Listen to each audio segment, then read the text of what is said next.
City of Stevens Point Age-Friendly Commission meeting, recorded June 24, 2024. Okay. Calling to order the meeting of the Age-Friendly Commission, June 24th, 2024, 6 o'clock p.m. We'll start with a roll call. Agata. Yes. Perfect. Bartnick is excused. Douglas. Yes. Giblin. Yep. Jerry. Present. Miller. Present. Simonis is excused. Wall. Here. Wigginton is excused. And Zarazua. Here. We have 3, 4, 5, 6, 7 members, which is a quorum. Okay. Item 2 on the agenda, report of the December 19th meeting of the Age-Friendly Commission. Myself. I move to approve. Oh, that's right. Any seconds? I will second. Thank you. All right, moving on to discussion. We need a vote. Oh, I'm sorry. All those in favor? All those in favor, passing the minutes. Aye. Any opposed? Okay. Motion approved. Motion approved. Thank you. I got It's you. like a puppet. I got you. Ventriloquist, maybe. Okay. All right. Moving on to the discussion on the community needs assessment. All right. Appreciate it, Chair. You're welcome. So last time we met, that was just before Christmas of last year, is when we really kickstarted the first conversation as far as the community engagement piece of this planning process. When we met last time, we talked about essentially the community engagement process being split into 2 different phases. The first phase would be talking more in small group conversations with one-on-one meetings with individual stakeholders, organizations, etc. So what we spent the majority of last meeting was to assemble a list of individuals and stakeholders here in the community who touch on or have expertise in any one or more of these 8 domains of livability that we've talked about a lot in the past and will continue to talk about: housing, transportation, etc. So we assembled that list of stakeholders, and what the task was really from Christmas till now was to have those one-on-one conversations between myself, those individuals, and then some of our stakeholders, some of our commissioners joining in along the way. So the purpose of, at least for this or for the agenda item number 3, is to talk a little bit more about kind of some of the key observations that took place for each of these, kind of broken down into each of these domains of livability, really to try to bring some light to you folks as to what were some of the major themes, what were some of the major goals that were outlined that folks want to see this commission and the city as a whole do going forward. So I guess before I start talking about each of the 8 topic areas here, I guess I wanted to kick it off to either Caitlin, Kate, Sarah, since you 3 were involved in some of those meetings in the past, just kind of initial observations, initial thoughts that you had about those conversations before we get kind of more detail oriented. And if you don't have any comments, that's fine. I just wanted to kick it off to you folks if you do. I think everyone that I was able to meet with you were very positive about our community, and we're really forthcoming about places that there could be improvements and places where they feel we have strengths. So it was kind of fun to meet with them and talk about this topic. Okay. Perfect. So I'm going to kick us off with starting off on my list here, the outdoor building and spaces category. So included in the packet, I included kind of a quick snapshot from that AARP provides about each of the domains of livability, just so you folks can freshen your mind a little bit about what are some of the things that are talked about within each of those areas. So starting off with outdoor spaces and buildings, some of the notes that I consolidated here. So the first one was really talking about the accessibility of our park system. One of the things that I was thinking of a lot in my head when that conversation was brought up about this overall goal that some of our commissions have about adopting a ADA transition plan. ADA transition plan is something that technically all public entities, in this case, having 50 or more employees, are required to have. The city doesn't have it. I don't believe, correct me if I'm wrong, Kate, if you know, I don't believe the county has one either. Not to my knowledge. But that is something that's been a goal of our Bike Ped Commission, is to formally create a plan like this that would look at our community buildings, our park systems, our transportation network, and essentially do a comprehensive audit of those systems. So that was one area that kind of stuck out as this could be a pretty clear goal from this commission, or recommendation from this commission is, hey, City of Stevens Point, hey, broader Stevens Point community, we ought to go through the planning process of creating this ADA transition plan. The next thing that was talked about pretty extensively was having accessible park infrastructure.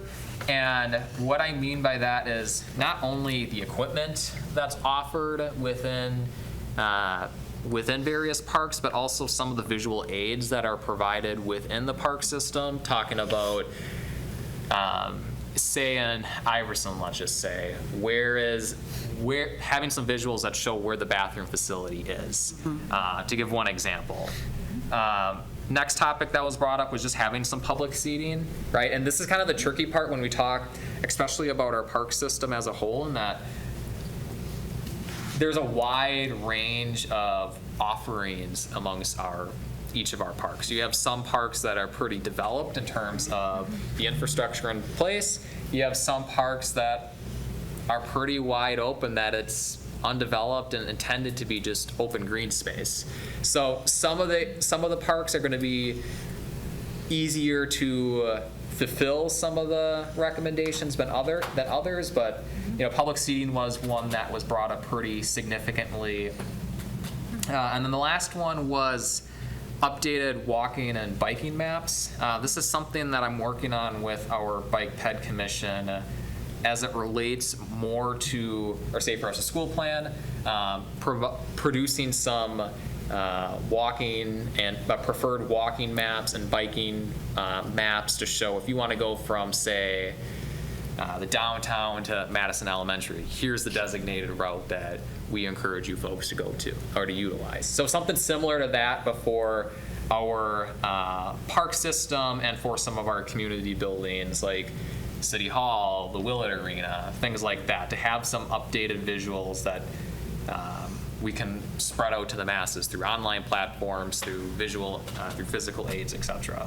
So I guess those were some of the main takeaways that I have had.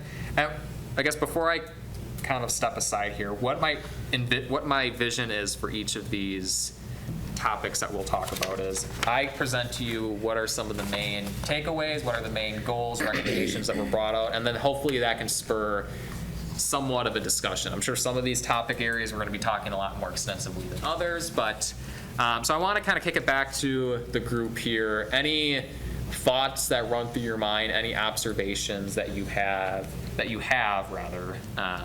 for this first topic area, outdoor buildings, outdoor spaces and buildings? And if there's anything that you think was missing, that's A-okay too. Okay. I just have a thought on seating, that it doesn't necessarily have to be like benches. Like I think about places where, like the wall that surrounds Cash Park, like you can sit on it. So it maybe wasn't, I don't know if it was designed to be seating, but we can have ways in our parks that we're incorporating things that can be spots to sit, at least, Good point. without it being the dedicated benches. few years ago, I was in a planning group, and several people brought up snow plowing of pathways in our parks, and that, I think at the time, Riverfront wasn't getting plowed, and that might be something to look into, like having, and having people be able to find where there are plowed or maintained pathways in our parks during the winter. Yeah, that was talked about, and actually that's one of the, I guess, recommended goals from our Bike Ped Commission when I worked with them back in 2021 of establishing some short-term, within the next 5 years, some goals is to have, or recommend the winter maintenance of Green Circle Trail in front of, or within Hifner Park. I can briefly speak to that, having been on Parks Commission. That, Yeah. A concern is of the safety of that, because we don't want to salt when it's right next to the river, and you don't want an unsalted walkway in winter. So Yeah. trying to navigate what that looks like and seeing what other communities might be doing would be a bigger piece of that. Or having signage that it's a plowed but not salted walkway. Any other comments, thoughts, things that you'd like to add? We need indoor places for people to walk in the winter. Icy trails with wind blowing across them is just, Yeah. that's not where people want to walk, No. nor should it be. No. Midstate currently is open for public walking where the mall used to be, but, and the Lincoln Center does have some, but otherwise you're limited to like retail, like you could go walk at Menards, which, yeah. So, It's not the most inviting. no, not really. Any big box. And retail outside of space. Stevens Point, it gets even harder, but I think that, sorry, that's my county brain. And the university inside Skyward, you can walk there too, but they do require you purchase a membership to do so, and then they have limited hours. Interesting.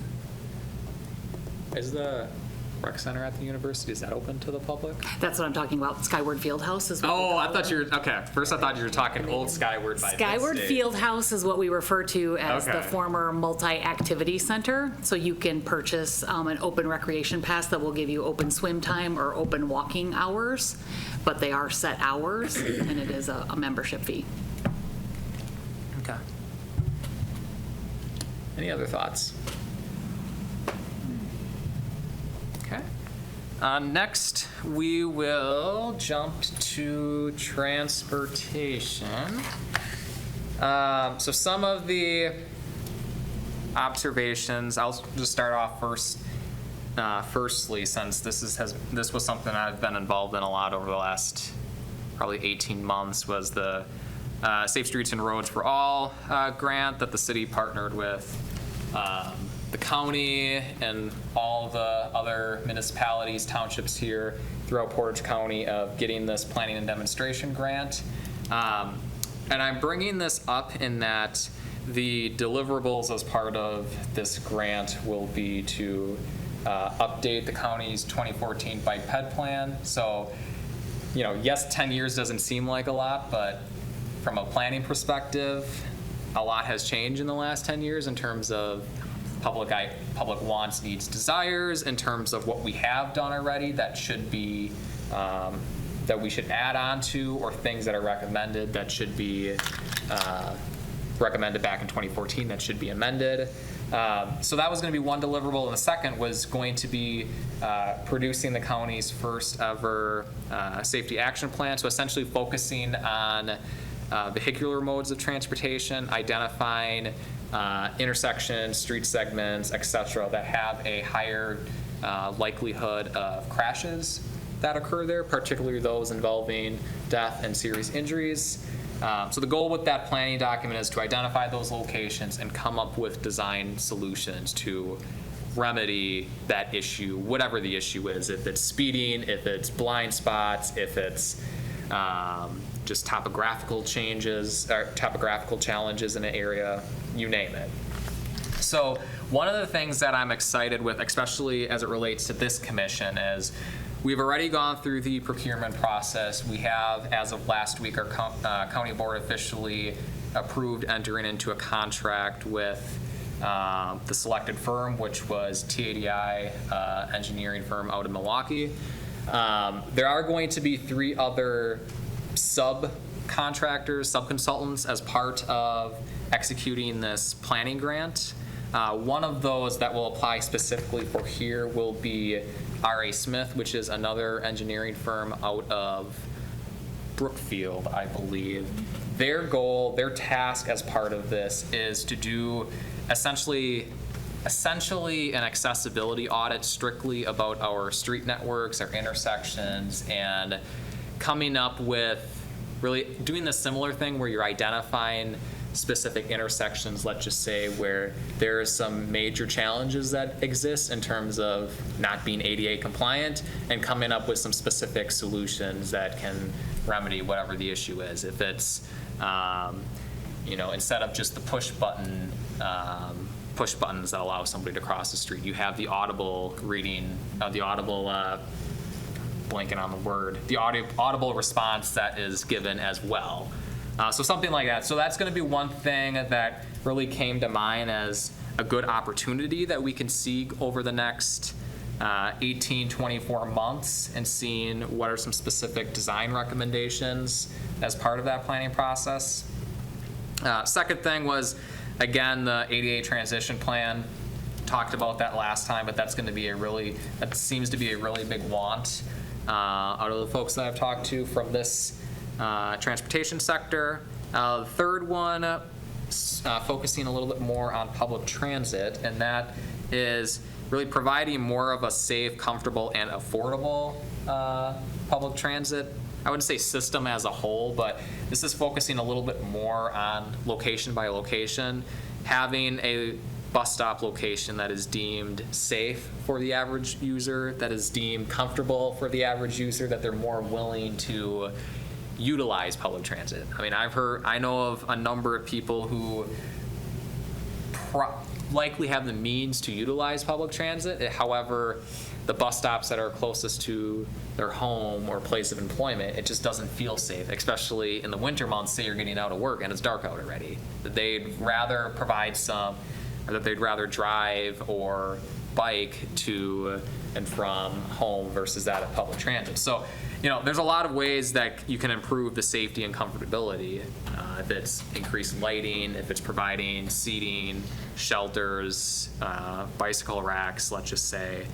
And then the last one is improved signage and visibility of the transportation options that exist. And not just public transit. This is really the plethora of different transportation options that exist. Public transit, paratransit, talking about where are some public bike racks that you can park your bike if you want to, say go downtown, for example. Where are the areas where there are sidewalks? So if you want to walk from your house to this one park, the route that has sidewalks 100% of the way, that you don't have to rely on walking on the side of the street. So that was really the 4 big takeaways. I think the last one that I mentioned, the signage and the visibility, was one that I personally didn't think that was going to be brought up a lot, but the whole point of this is you learn a lot of things along the way, so I'm really glad that was brought up. So comments, thoughts, suggestions for the transportation topic?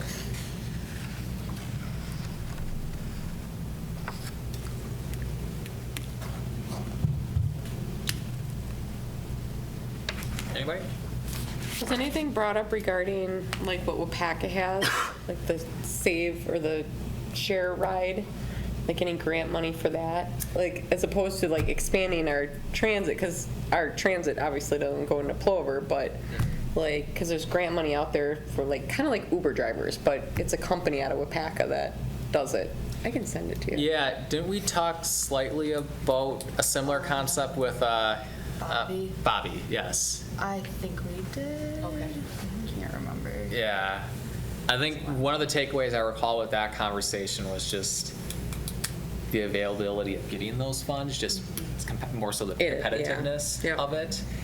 That and, you know, even if you're fortunate to get the grant funding, is that just a short-term solution? Or, you know, there'd be a concern, at least on my part, of, you know, you get the grant funding, but it's only can be sustainable for 2-3 years, and you have to either find that funding source to offset it or let it shutter. Let it go. But I'd be happy to, yeah, if you want to send that to me, I'd be Yeah, happy. I think Wood County is thinking about it too, so to maybe partner, since our people go back and forth, and I'll send you what the company is, because I'm just blanking on what the grant and the people that run it are, but yeah, Okay. just something that might fit in here. Yeah. Any other thoughts with the transportation item? Not, we will head over to housing, which the housing section is probably, arguably, the most visible, I'd say, in terms of the issues that are percolating here in the county for the last number of years, for that matter. But really, some of the big takeaways, the supply of housing and the cost of housing units that are available really comes to no surprise for folks here. Second one is really how we as an individual, how we as a broader community define the term affordable, right? You hear a lot of affordable housing, you know, the need for that, but there seems to be, I guess, a disconnect in a way of, you know, there's a lot of different perspectives as to how one defines the term affordable, number one, and even the affordable housing units that are offered, not necessarily here in the city, but in other communities across the state. By and large, their rate is not necessarily affordable for the masses as well, even though it's defined as affordable. So that was really the big takeaway, is having honestly a deeper conversation about how we define affordable as it relates to housing. Next one was, this is kind of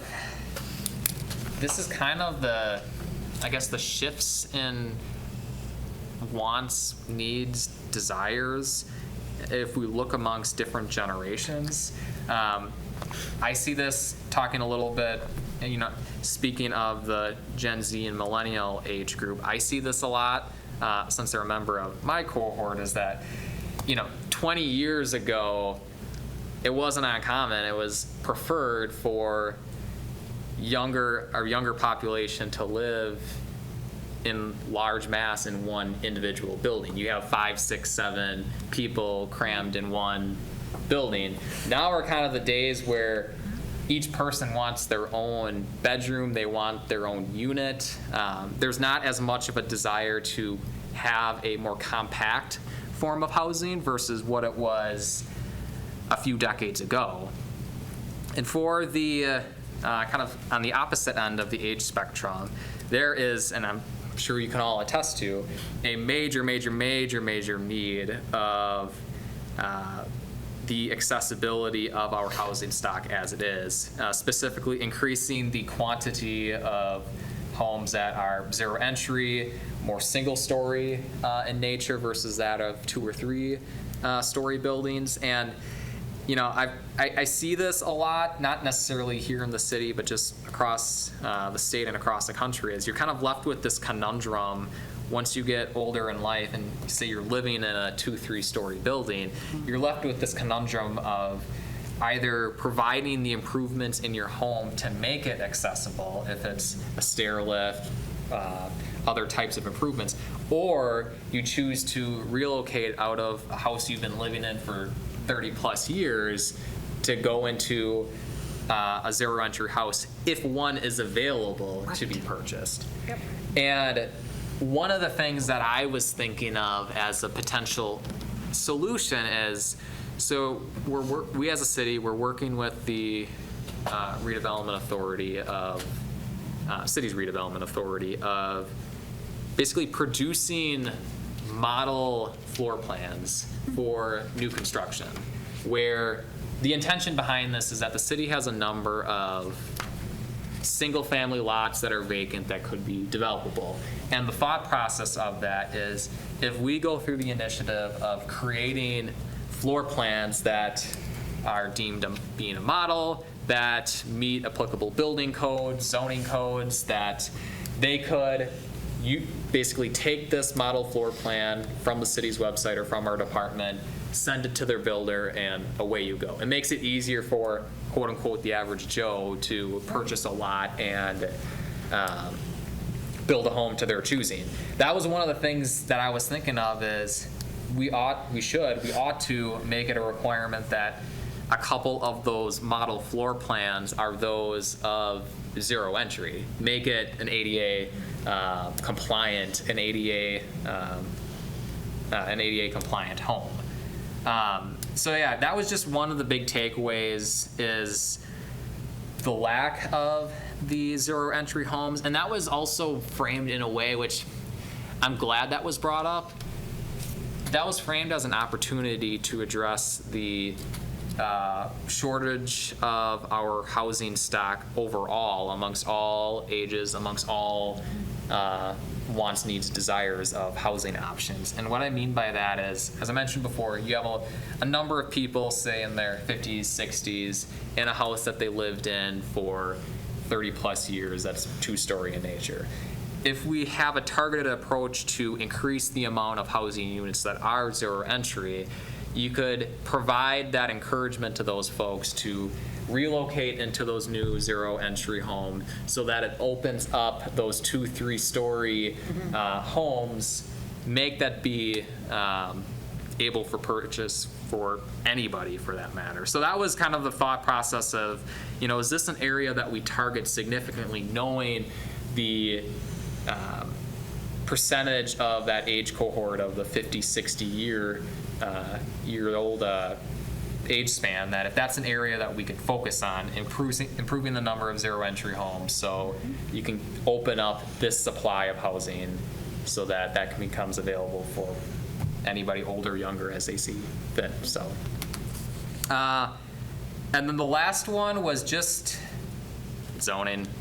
I love zoning, given that's my day-to-day life. That's what I am tasked here with the city to do. But I think we all have a understanding of how much zoning impacts new construction for housing, modifications onto existing housing, occupancies, if we're talking about our definition of family. And, as zoning administrator, I'll be the first to say our zoning code is old, is outdated. It's not, frankly, it's not up to date with current wants, needs, desires, trends in our community. I mean, our zoning code was adopted in 1979. A lot has happened since 1979. I was not even born in 1979. And so that provides that opportunity of, is it better to do a comprehensive rewrite of our zoning code that takes into account all the components that make up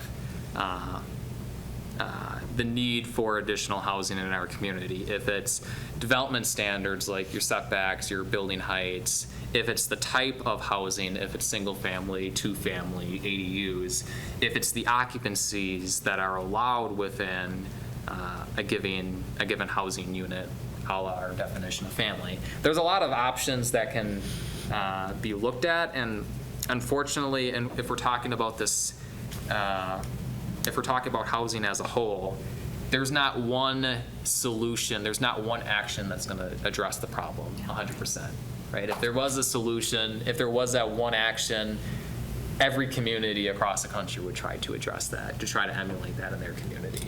So I know that was kind of a mouthful, but that was kind of the big observation: supply and cost, the changes in housing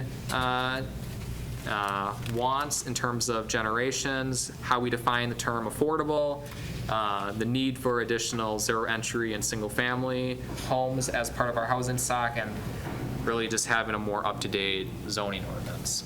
So. thoughts, suggestions, things that are missing?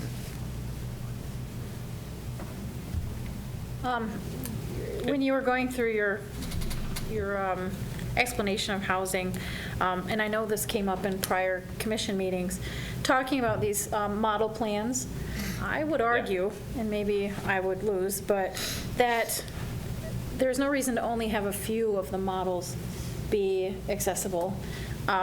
You can break your ankle at work, you can have a toddler, you can have a stroke. I feel like to be a real model of livability, we should, you can build a house that is strategically has everything you need on one floor and still have a second floor and a basement, but if the design is that if need be, you can access and live on one floor, that would be to encourage not just some, but all of them. That's a fair Because there will argument. be competition for the new stock, which isn't necessarily who we're targeting. And hopefully the new stock will be affordable and things like that. But in order for that, mix-up of, people downsizing, people upsizing, I think if we really focused on making sure that the new constructions are as much as possible can be utilized in that way would be kind of a good goal, because even if maybe 10% of the new stock are zero-entry accessible homes, and then 8% of them are purchased by young families, you're not going to get the kind of movement that I think we're going for. That's a good point. Yeah. As someone who has disagree. lived that, I was going to say, I wasn't going to name names. I fell on April 13th, and I have been in this wheelchair since that moment in time.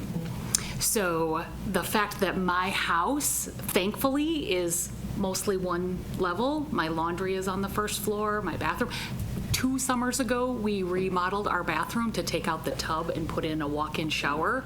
So fortunate that happened, because it has made this situation so much easier. So yeah, I agree with what you're saying. We have a basement, and I did go down there once when there was a tornado warning, and I had to, get on my butt and slide down the steps. But it's been nice that all of the bedrooms, laundry, kitchen, everything is on one floor, so. And mostly hardwood floors, which makes it easier to roll around myself than all of the carpeting, so. I agree with what you're saying. I think this could happen to anybody, whether it's short-term or long-term. It's nice to have that flexibility. Good points.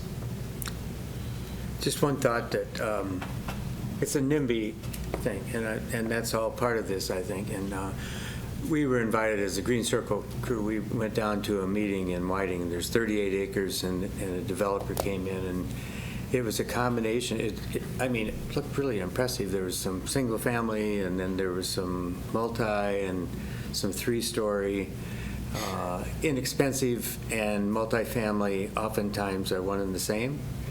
And there was 0 people who said anything positive about it. It was all, this is going to be density, this is going to be, so I don't know how you solve the problem without density. I don't know how you put everything on one floor, because the builders want to stack plumbing, and so you can still, have an elevator and everybody can still be on one floor. It's still 0. But finding a population and improving our way of thinking about those things will really be key, because there will always be NIMBY when you come up with the site for these places. So. Yeah, and I think that's one of the things that I was honestly thinking in a similar manner when I was jotting down my notes about the zoning amendments, is that there's 2 different strategies communities tend to take, and I understand the reasoning for either strategy that they choose. The one being more of a incremental approach, do targeted revisions. If it works, then great. Maybe you keep it at that, or you spread it out, or you tack on more and more amendments along the way. The other route that communities do is just, for lack of a better term, rip the Band-Aid off and say, we're gonna change the whole shooting match. I can understand the reason why it's beneficial in either approach, and I can also understand some drawbacks or some concerns for either. So I think the purpose for this public participatory process, especially once we get into the community engagement or the citywide engagement later on this summer, is to try to get a pulse from the community of, hey, are some of these recommendations that we're talking about, is that viewed as being favorable, right? If it's pretty clear cut that, you know, somebody says, this, you know, we're saying, hey, we're hearing from a couple folks, they want to reduce our minimum size of a house from 900 square feet to 400 square feet. If we present that to the public and the vast majority of them says, no way, no how, I'm not comfortable with 400, pick a number that they may be comfortable with. You know, that's an important factor that you folks as a commission should take into account as well, right? You want to find, you don't necessarily want to jam a proposal down somebody's throat, for lack of a better term, right? You want to have that engagement so they're actually, you know, so that people who are involved in the planning process are feeling involved, that are feeling that their voices are being heard. So, Like, I didn't finish my story. We were impressed. It's a couple of us who were at the meetings, like, this is nice. There's open space. They want to connect to the circle. They want to connect to quality of life. yeah. Can easily zip into downtown on trails and stuff. But everyone who spoke against it, and here are the people who, they're voters, and the development company walked away. So. Because that was the old mill site, right? The old mill site. Yeah. Yeah, it would have, I mean, yeah. the plan was like, wow, that is really cool. But it didn't happen, and I don't know what's going to happen there now, but there's that component too. You can send all the stuff you want out to developers, but if they can't make a buck, they're going to walk away. For sure. For sure. Any other, Akira? Not related to any of that, I guess, but with housing, has there been any thoughts on the housing authority and how we could look differently at rentals and affordability through rent of apartments? I guess expand on that a little bit about. I think about the wait lists we have in our community Yeah. for people that need housing authority, and obviously it's not just elderly, it's also people with disabilities and other reasons for limited income, but because of how long those wait lists are, it speaks to me that there's more of a need that we're not addressing. And is there a different way that we as a city or as a county can look at those entities and find a better way or more funding or whatever it is that would help that work better? Yeah, that definitely has been brought up. I mean, Alder Lang is probably one of the people that I hear talk about that a lot, because what did he say? I don't want to quote him exactly, but essentially that he's been waitlisted since, I think, 2019, give or take. I mean, typically the county been a wait while. list is 3 years. I mean, in my jobs, I've told people, like, Yeah. if you think you will need this, apply now, because. Yeah. No, But the that's, Stevens Point one is considerably shorter, usually 6 months or so. yeah. out, But That definitely has been talked about, not only by him, but I've heard that was brought up a lot. I'm sure, Sarah, for you too, at the Housing Summit a couple weeks ago, Yeah. the role of the housing authority in our community. And at least my takeaway is that there's not one solution. You know, could there be more communication? Absolutely, between city staff, elected officials, and city housing authority in this case. Absolutely, could there be more? There are also some limitations just in terms of on the state and federal level as far as reporting requirements, to name one example. So has that been a topic brought up a lot? Absolutely. What are some solutions that can be addressed to fix that? That's still to be determined, at least my observation. Sarah, if you have other thoughts.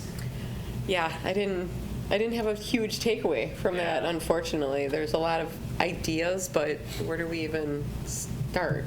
Yeah. Yeah, like, do we increase rentals? Do we more housing? Yeah. So, and I guess, like, to ask that, what is, like, the capacity of the housing authority to build more? Is that not even an option? Because is that a city? I mean, because it's the city's housing authority. Yeah.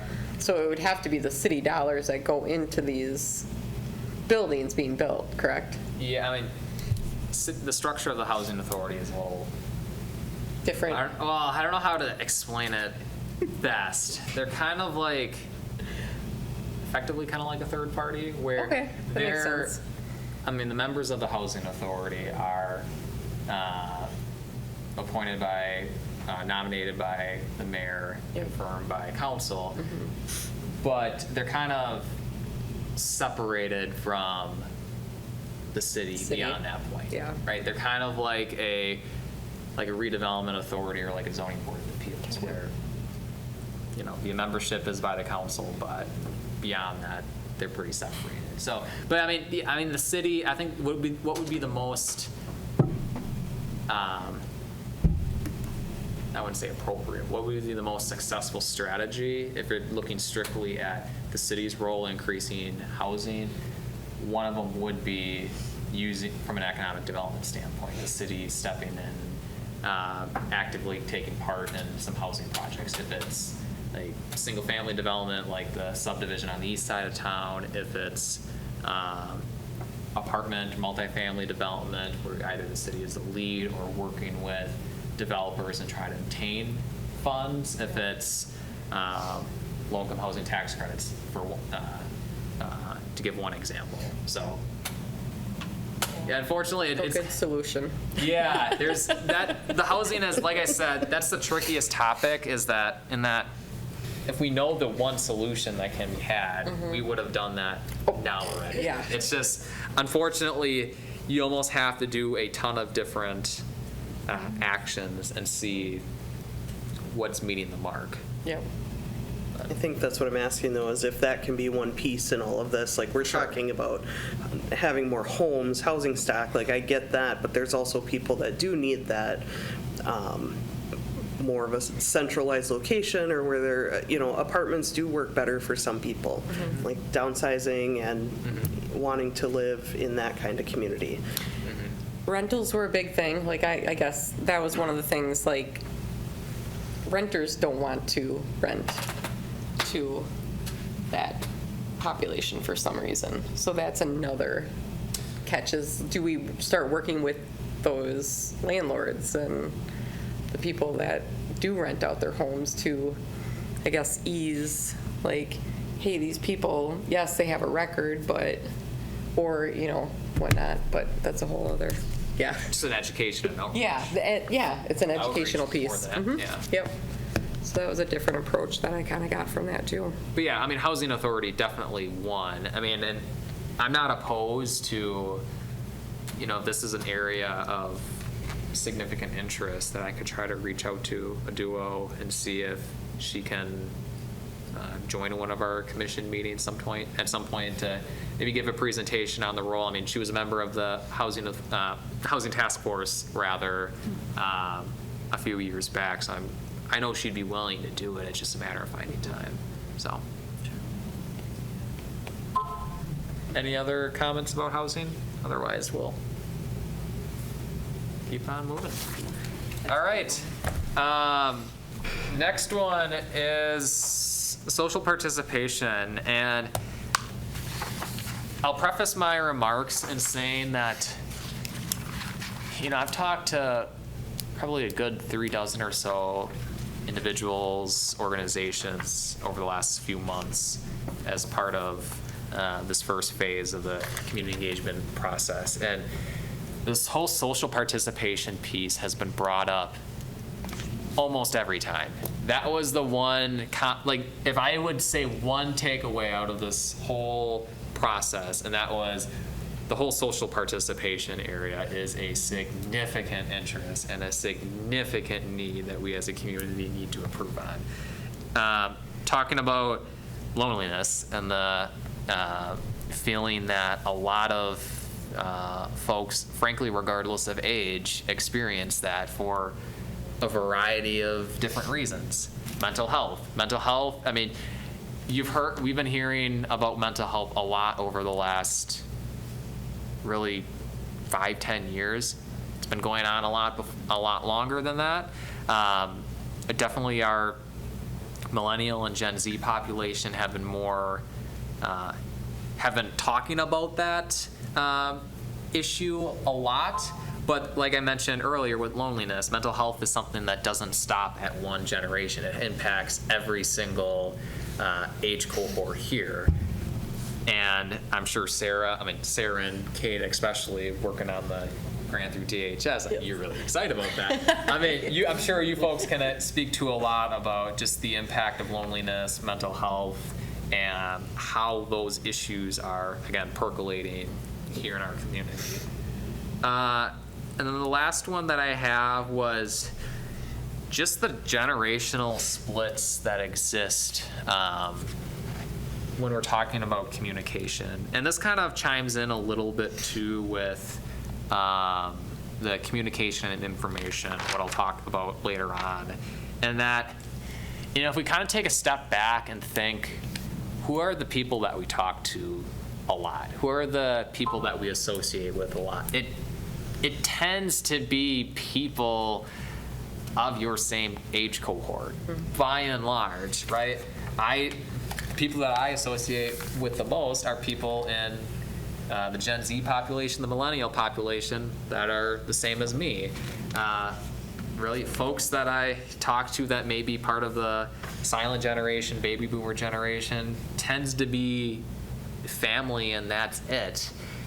And so that seemed to be an opportunity amongst folks that I've talked to is that we need to come up with some strategies to try to really break the mindset that people have of talking strictly with people, associating with strictly those of their age cohort, to try to have them branch out.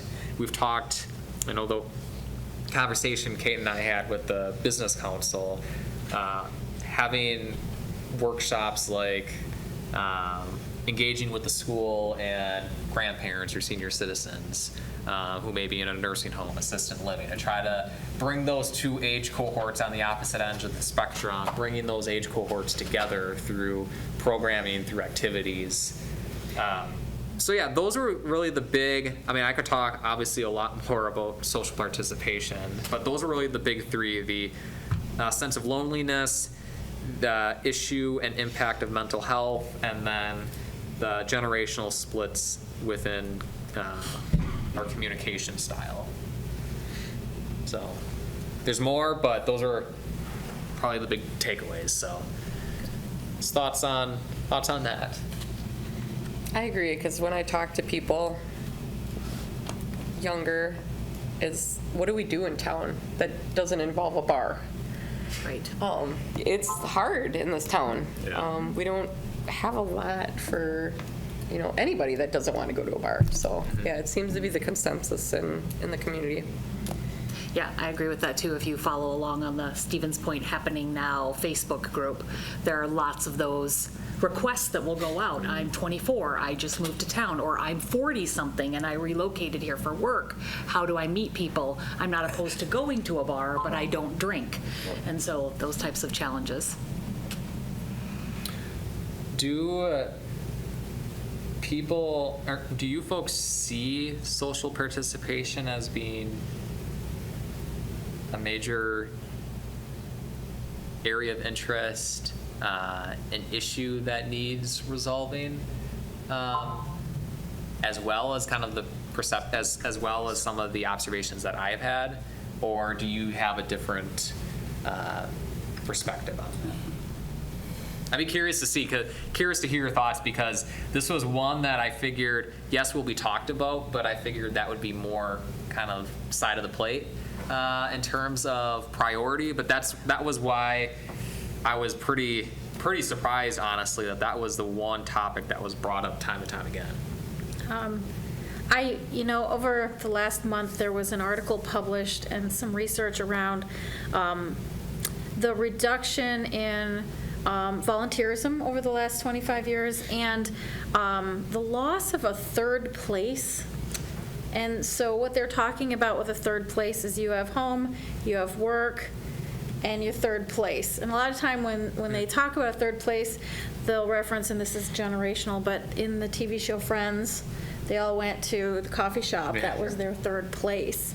And I feel like Stevens Point has a lot of third places, but I don't think that, many people, especially I get calls probably weekly from older adults who've moved to this community to be near their family, and maybe they were in Seattle or they were in Detroit, and they're like, what do I do? And I think that there's an opportunity for some low-hanging fruit to find places where people can go, like the YMCA and the Boys and Girls Club based on age, and senior centers and other community centers, or to really, like, with what we're planning on doing, just kind of highlight what's there and try to connect people through more potential, also highlighting volunteer opportunities and organizations like the United Ways, Volunteers Rock, and things like that, just to kind of give people a little bit, give it a little bit of an elevation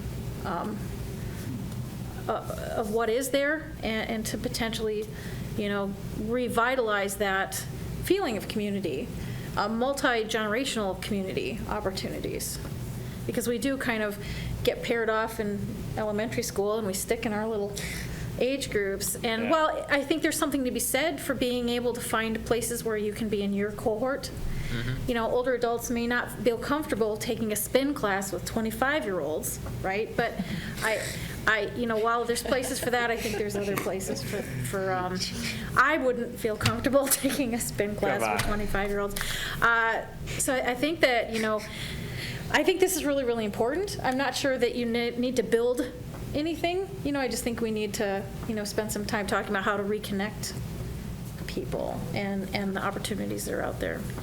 I think the elephant in the room is just, we've heard this time and time again, is just the impact of COVID as it relates to how we interact with. Just thinking of how we interact with people pre-COVID versus now.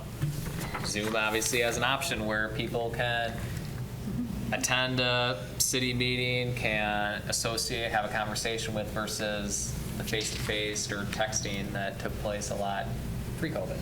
Right? You have different means of communication and that impact on everything. So I think it's something that's connected with the other domain that is the communication and information, because so many events are on Facebook. So if you follow this group, you'll know that all of these things are going on. But, in my day job, I work with some people that don't use Facebook, and they think there are no activities. And I'm like, there's this, or they say there's only bars and I don't drink. I'm like, almost every bar I've gone to has mocktails. Like, that's just becoming a bigger thing that I think decreases some of the, well, I don't drink, so should I be in a bar kind of stigma. So I just think if we can find different ways to get that information out, and I don't know what that is. Obviously, Facebook has just become a really common thing and is not common for everyone or user-friendly for everyone. And when we talk about loneliness, like, I'm thinking of a specific person I work with who doesn't use Facebook because they said, I don't have any friends. So if I go on Facebook, that highlights not having friends. So it makes that loneliness piece bigger. And when I try to explain, but there's this whole, how you get connected piece that doesn't involve the friendships, but how you know what's going on in your community, it's a different mindset of what it's for. Well, and I could talk at length about this, but so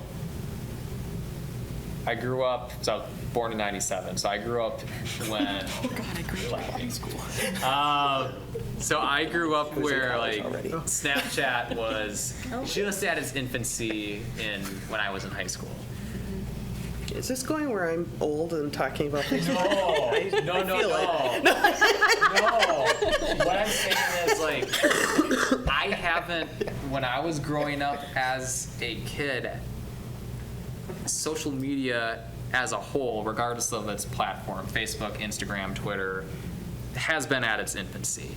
Now, that has just exploded exponentially in terms of the types of platforms that are out there, those who use it, and frankly, I think we can all agree to certain extents, social media has become a cesspool in terms of how we communicate with one another. And I can't even imagine somebody, I know we're shifting a little bit to the opposite end of the spectrum, but I guess this applies to anybody, any age cohort.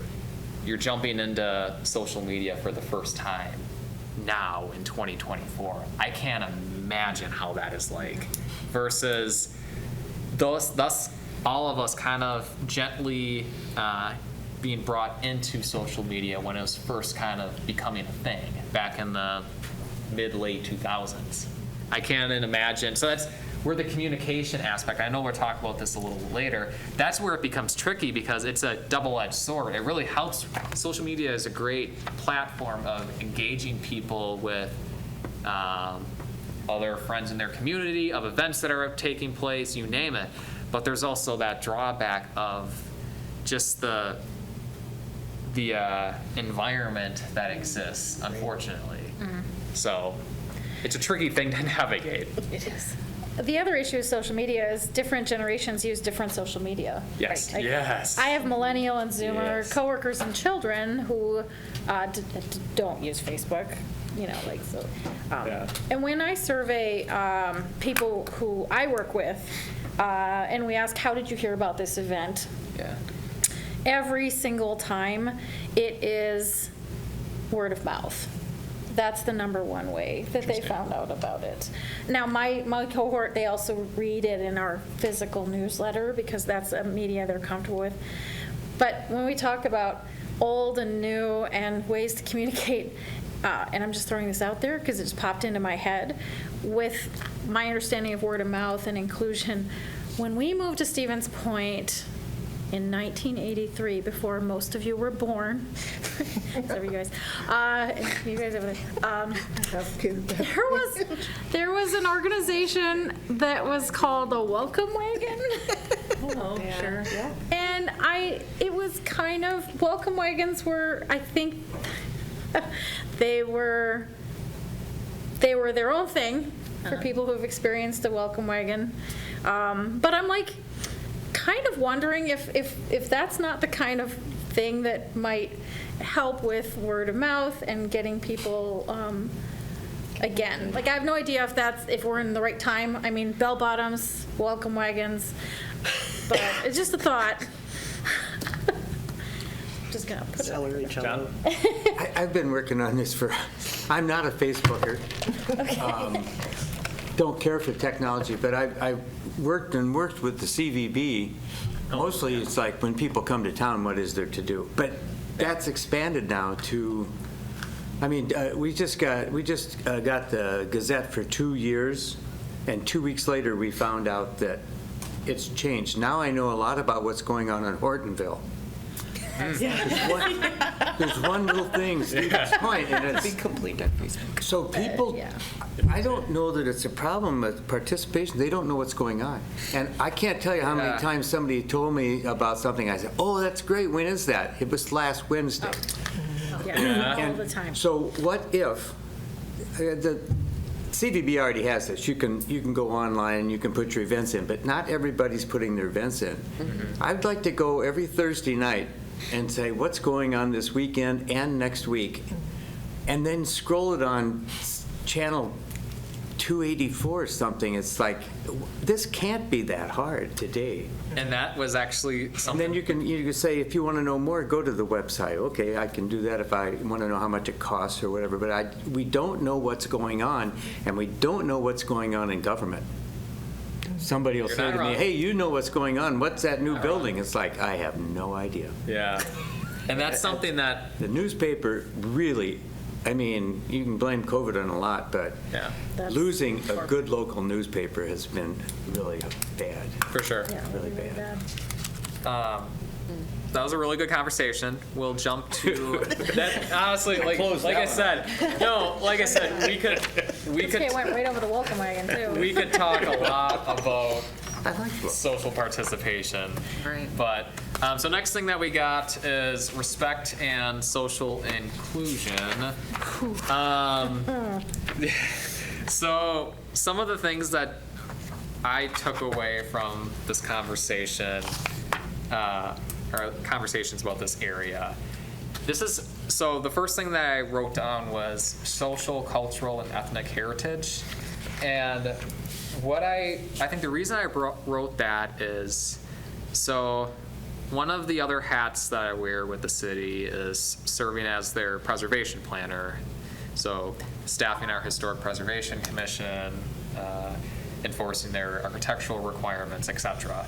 And one of the things that I'm working on right now is to produce the city's first ever community preservation plan, focusing on how we as a city can improve our preservation kind of within the different areas that are intertwined within that topic area. So tourism being one, housing being one, financial assistance, surveying, et cetera.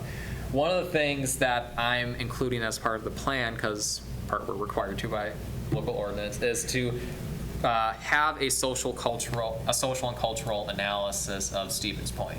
And one of the things that I've come to find in doing the research and talking with people as part of that planning process is people, don't know of the different types of social, cultural, and ethnic groups that are here in Stevens Point, number one. And number two, they don't know the backstory. They don't know the history behind it, right? We know, obviously, that there's a lot, Eastern European descendants, Polish specifically. I think we all know the Polish descendants, how that reigns pretty significant here within the Stevens Point area. One of the things that people maybe are not as familiar with, Jewish immigrants, how the Jewish immigrants that came into the United States, how much of an impact they had, especially in the downtown. I mean, there's a map that I have at my desk showing different points in times during the 20th century of how many of the businesses downtown were owned by those practicing the Jewish faith. And that was very, very surprising to me, just how much of an impact they've had. Do people necessarily know that? That Jewish immigrants was one example. Hmong population was another. So finding ways, if we're talking about respect and social inclusion, if we're talking about our older population who come from various walks of life, through various different social, cultural, ethnic backgrounds, to try to better present that these different types of heritage exist, but also what's the history, what's the backstory specific to Stevens Point of how that ethnic group, for example, came to be. So that was one. And then number two, and you touched on this a little bit, John, and that's talking about networking opportunities specifically to social inclusion. There was a lot of times when we were having when I was having conversations with folks, I had to clarify this with most people, in that there's an issue, there's a concern about the lack of networking opportunities that exist. And one of the things that I clarified with folks time and time again was, is it that there's a lack of those opportunities that exist? Is it that there are opportunities that exist, people are just not aware that those opportunities exist? Is it both? And I think kind of what we talked about during the last item, it's really the latter. It's a mix of, there's a want of having networking opportunities that are tailored to an individual's liking, an individual's preference, right?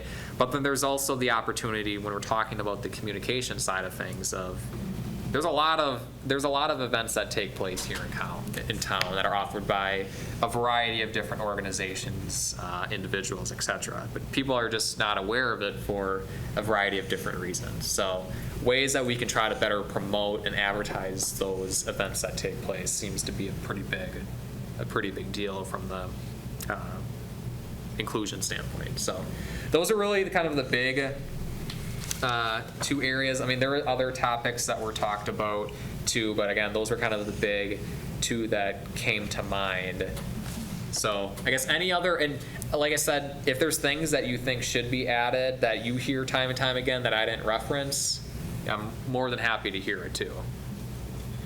One thing that pops out to me is when I have talked to people who are truly isolated, they may not have someone to go to these events with, and that can be a huge barrier to going.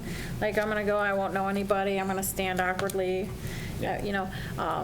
And I think that, you know, trying to find a way that singles can feel more included in our community events and at our community places might be, you know, something that could be accomplished just through, you know, creating a model for that type of thing. Like, again, I'm just gonna go right back to my welcome wagon. Like, if there was like a little tent and it's like, hey, new in town, or, you know, whatever. Or some way that people could not feel like they have to go alone and they won't know anybody. I don't know what the solution to that is, but I do think it's a huge barrier for a lot of people in going to and doing things. Any other thoughts? At my apartment, I'm talking, we have like group texts. So if somebody heard about something, they will text and say, this is what happening in the area. Yeah. And so if I want to go, then I'll text back, yes, I like that, you know. So I think that's with the community, I don't know, for surrounding. Yeah. I think that's a good idea. You're at Berkshire, right? Does the Berkshire have like a community bulletin, like on the Yes. first floor? Do you see that, I guess, one, do you see that being used pretty frequently? And two, do you think that's a good mode, a good platform of spreading the message to folks? Definitely, yeah. Because when it's right next to the post box, and whenever you pass by, you have to look on that board, so you see what's going on from even outside of the area. You know, so that's a good idea. Interesting. Yeah. Just thinking back to college, the bulletin boards in the dorm room. I mean, I didn't really pay attention to those. I was.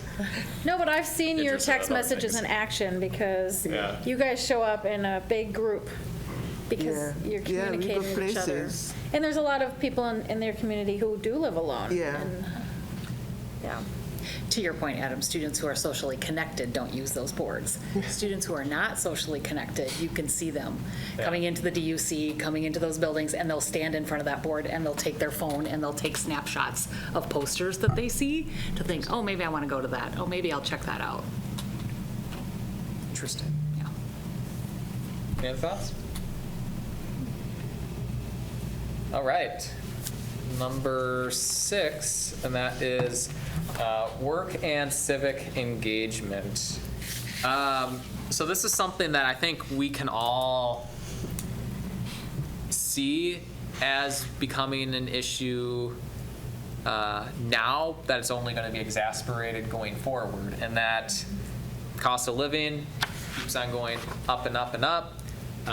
Earnings are remaining, if not stagnant, maybe slightly increasing, but not at the pace of cost of living, right? That is resulting, there's data to back it up, and like I said, it was probably going to be exacerbated even more. It's resulting in a situation where folks are choosing to work longer in their life, still full-time, part-time, whichever. And one of the things that I've heard time and time again is that there's just the lack of offerings, there's a lack of accommodations within a workplace for folks within their 50s, 60s plus who want to work longer in their career. There's a lack of part-time work for folks who are 50 plus who may want to settle down per se in terms of the 40-hour work week, but still want to continue working either for something to do for leisure, for some income coming in. So that was just one that was talked about time and time again, and that really really the path forward that I see there is really engaging with business council, engaging with some of our major employers here in town of what are some strategies have you done in the past? And what are some opportunities that we could do going forward of improving services within individual places of employment to encourage folks to work longer in their career if they want to. And then for the civic engagement part, this kind of is connected with the last two items, but really just the information of events that are taking place and how that information, how that messaging is spread to the masses, the different platforms that exist. We all know the pros and cons of newspapers versus social media versus blogs, let's just say. And I think really the big takeaway, I mean, I've had throughout my professional career when you're focusing on community engagement is you got to do a plethora. You got to do many different modes of communication because if you truly want to capture as many people as possible. So those are kind of the big takeaways. Again, nothing really too surprising, but I think especially for the work side of things, I see this as a major issue that's going to just compound even more, but it's a really great opportunity that we could achieve knowing the trajectory of where we're going in our local economy. So thoughts, comments, anything you'd like to add for this item?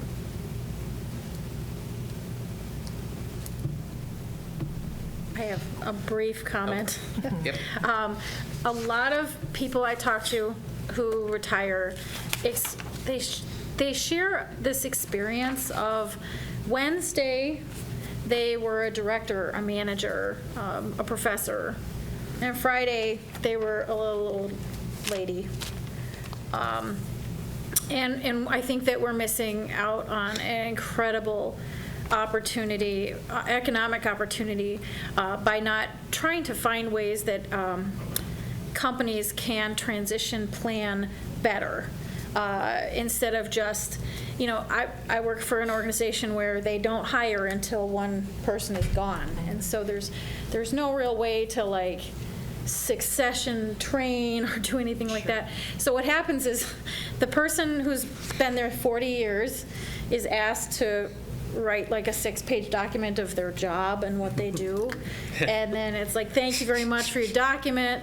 See you later. And I think that allowing older adults to, phase out of their jobs, to be there long enough to train the new person, whether that be by contract work or a planned, transition. And I think on the other side of the spectrum in our community, we really downplay the wisdom, the wisdom and the talent and the fresh ideas of younger workers, by dismissing them out of hand, not really considering, their solutions because we may not understand the media that they're talking about or things like that. I just think that trying to reduce the amount of just ageism across the lifespan, and then to try to hold on to this expertise and allow younger generations to spend time with older workers so that they can, because it's we just lose this big life experience. Okay, I'm done. I think too so what you just said about people working longer will help with some of the loneliness issues, even though it's not positive that people have to work longer, right? But that when I think about my closest friends, they're all people that I've met through jobs. And so we know that is a way that people stay connected and make friendships and have people that care about them and build their networks. So we just got to make people work longer. No, Just kidding. Just kidding. If you want to. Don't quote me on that. Yeah.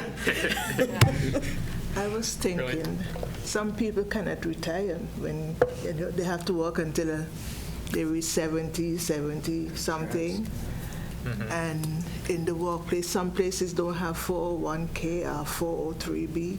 So you have, that money when you retire to live on. So you have to continue working until you can't go anymore. So I think if financially, that's what some people can't do. They have to continue work until they can't make it anymore. The only way they would not be able to make it, they get sick, something happen, and then that's it. So, but I think financially it's a big problem for older folks who cannot retire. So. Good point. I think too, I don't know where the connecting piece would be, but like someone mentioned, having our bigger employers like wanting to have older workers, but I don't know if people are aware that there are organizations like the WIOA like helps older workers with jobs, and maybe it's just a matter of connecting those employers to want to be a part of those programs that are looking for one position where someone can get a job that has some of this funding behind it to help with that too. Good point. Okay. Next, we'll get to second from the end, communication and information. So, big takeaways. We addressed this previously, just the multiple modes of communication and how that impacts how we reach all audiences. Second item is really how we promote and distribute senior resource directories. So really all the offerings that exist. How do we distribute that information to those impacted parties, and then how do we promote that short term and the long term? And then the last item was focusing on the technological training and the ongoing support. So we touched on this a little briefly about, folks who are not familiar with using a computer, utilizing a phone, utilizing Facebook, let's just say. At least my takeaway from talking with folks is that, yes, there are some people who just don't have an interest in using those platforms. There's some, however, who do. It's just there's not the training, there's not the support that is available for somebody to teach them. Here's how you use a computer. Here's how you use an iPhone. I mean, heck, every time a new iPhone generation comes out, they always add more and more stuff, and it's like, how do you navigate everything? But so it's not like it applies just to one age cohort. There's a lot of bells and whistles, or a vehicle for that matter. What's an iPhone? What's an iPhone? Yeah. Come on. Better not be a Samsung. It sure is. Can't do it. But yeah, those are honestly the big takeaways, the different modes of communication and how that helps and can serve as a roadblock depending on what strategy you take, and spreading out information to the masses specific to resources for our older population. How do we distribute that and promote that over time? And then really the technological training and opportunities that exist. Those were the big three. Agree, concur, anything additional that you folks agree? Okay, I see your mind churning. In Portage County, we do have a resource we might be able to build off of, which is the Community Resource Directory. And then the challenges I've faced in trying to teach tech to seniors are, if you try to do it as a group, you really have to give them all the same technology to use. And that can be challenging. Like right now I have like 17 Chromebooks, but it really does trip you up, because then you need to fall back to one-on-one. And there are groups of students who've done one-on-ones for us, but I think that there can be stumbling blocks of teaching that maybe community members might be, if people know that there's a need to teach this, we might see more volunteers. As of right now, since I took the position, I've only had one person come forward and offer to teach tech to seniors. I think there's a stigma there that they're going to be yelling and that there's going to be devices people can't see. Like, there's this really ugly, attitude, like, I don't really want to teach a senior how to use a phone. So a few things that, need to be tackled, but we've had a lot of success with pairing, and this kind of goes back to a theme, kids in high school with older adults. So we had Pacelli come out to one of our events, and they had a line, and they made some connections in that one-on-one opportunity. So we're going to be hopefully doing that again in October, but definitely is something that really boils down to a one-on-one. Okay, I'm done. Any other thoughts? The kids only know how to use iPhones. Yeah. Who's going to help follow me with them. my phone when I'm elderly? I'll teach him an Android. We follow them. We got little signs. Here's the kids who know droids are over here. The kids who know iPhones are over apples there. are over there. Gotcha, John. The kid who only ever, their mom lets them play with a Kindle, that's over there. So, Every time somebody hands me an iPhone. So my wife does, with United Way, goes out and helps third graders read. So there maybe is a trade. If that third grader could teach her how to use her, Well, so that Yeah. would really be fun. And It I would be think fun. I think they could teach her a lot of things she doesn't know. How to use the absolutely. phone. We've been using high school students and junior high school students, but there may be something to the third graders. I'm sure a third grader can do it. It's a really good idea. My grandkids, Probably faster. my grandkids. Kill a bunch and I of don't birds with ask. one stone there. We need grandkids. Oh, yeah, All I have right. grandkids that they I think help. we'll jump now to our They know more last than what we know. item, and that is community and health services, which, Sarah, I think you're gonna jump in real good on this one. So big takeaways is, kind of touched on this, I think, 2 items ago, and that's really the unawareness, the lack of awareness, rather, of how to access certain health services like Medicare, Medicaid, palliative care, hospice, and especially the last one, end-of-life decisions, right? Unfortunately, a lot of times it's more reactionary in nature, where you have to start having a conversation about this issue of end-of-life decisions because time is of the essence, let's just say. So what are some ways that we can have conversations of folks to try to be more proactive of having those conversations, right?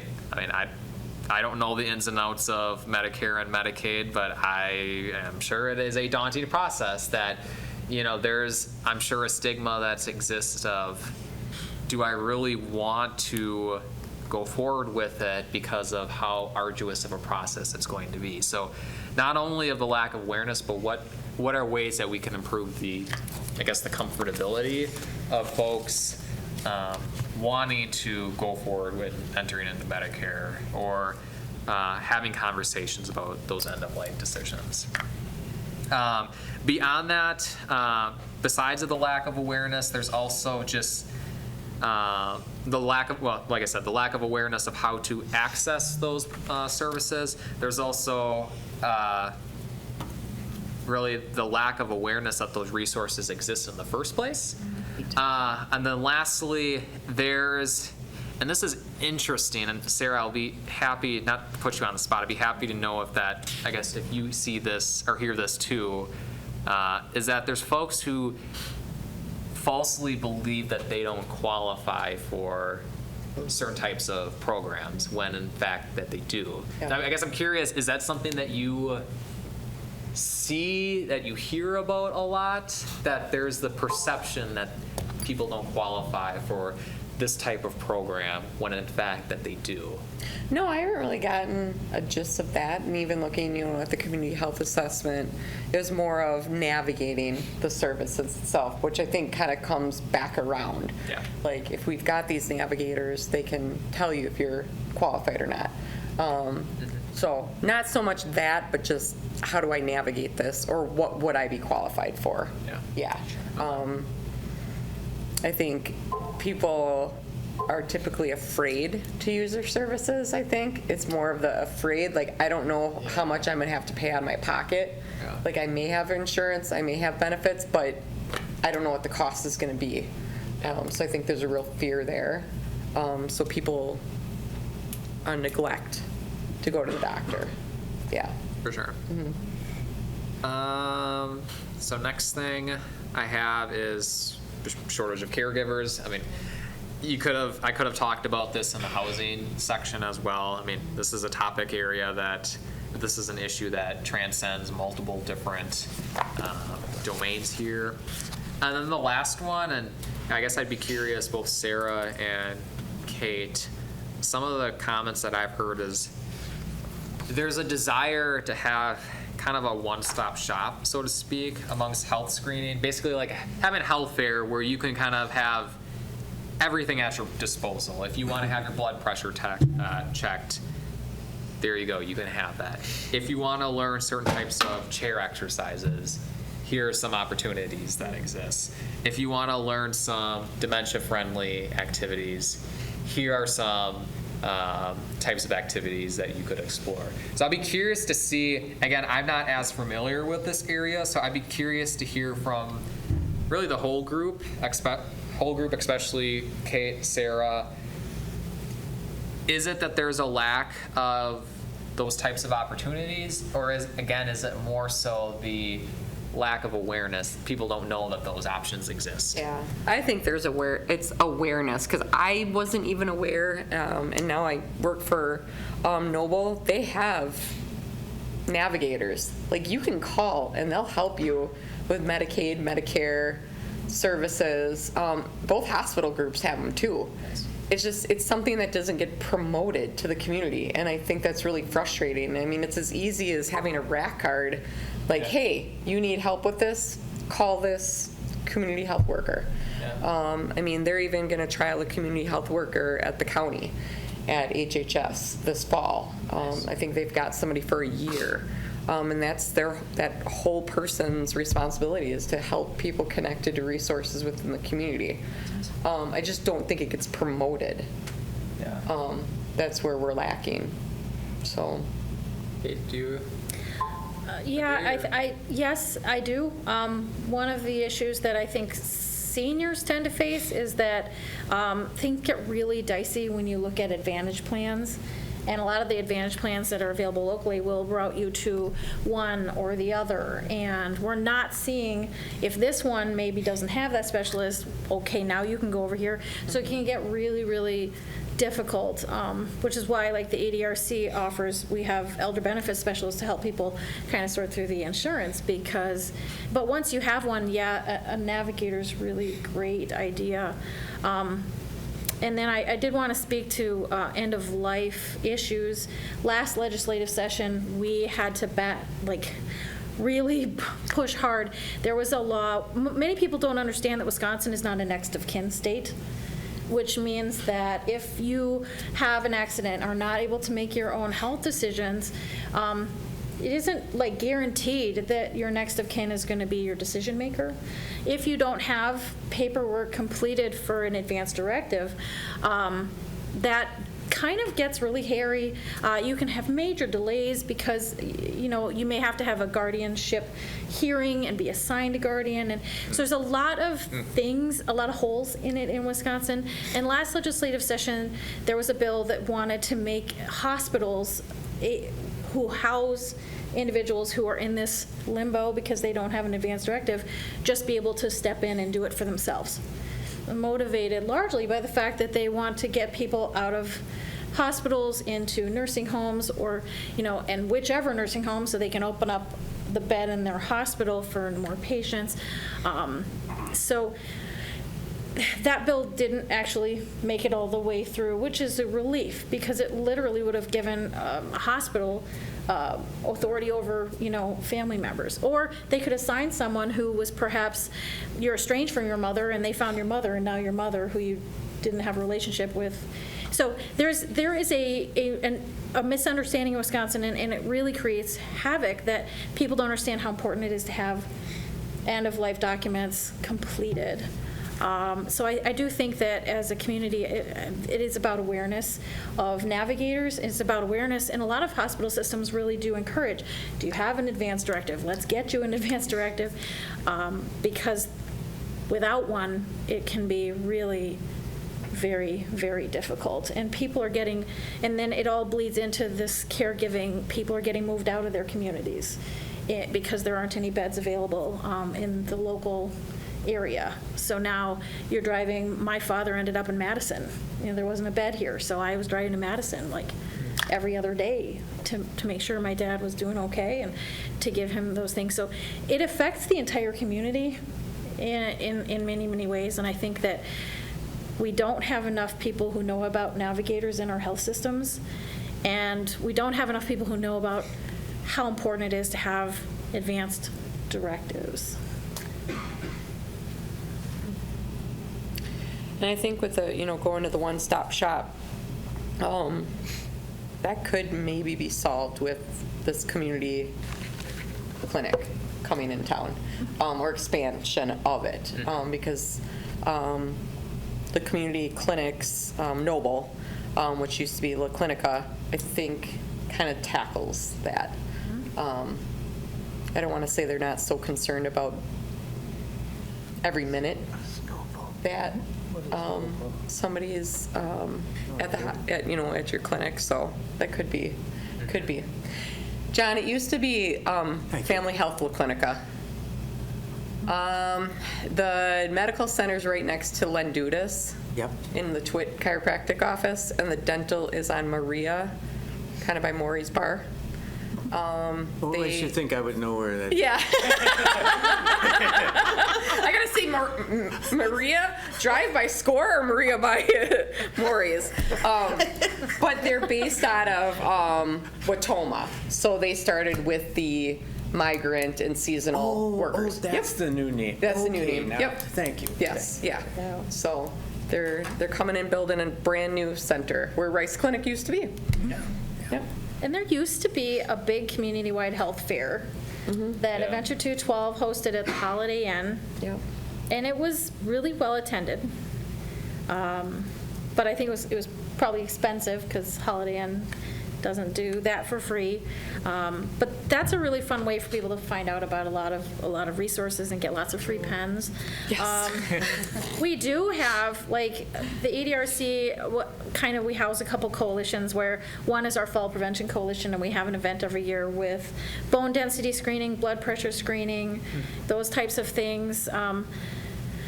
Not widely known. We do our best to market, but tiny. What's our budget, Caitlin, for marketing?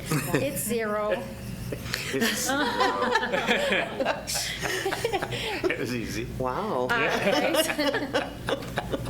And we have caregiver roadmap events where people can find out about planning and long-term planning and hospice and things like that. But again, the budget on that very low, zero.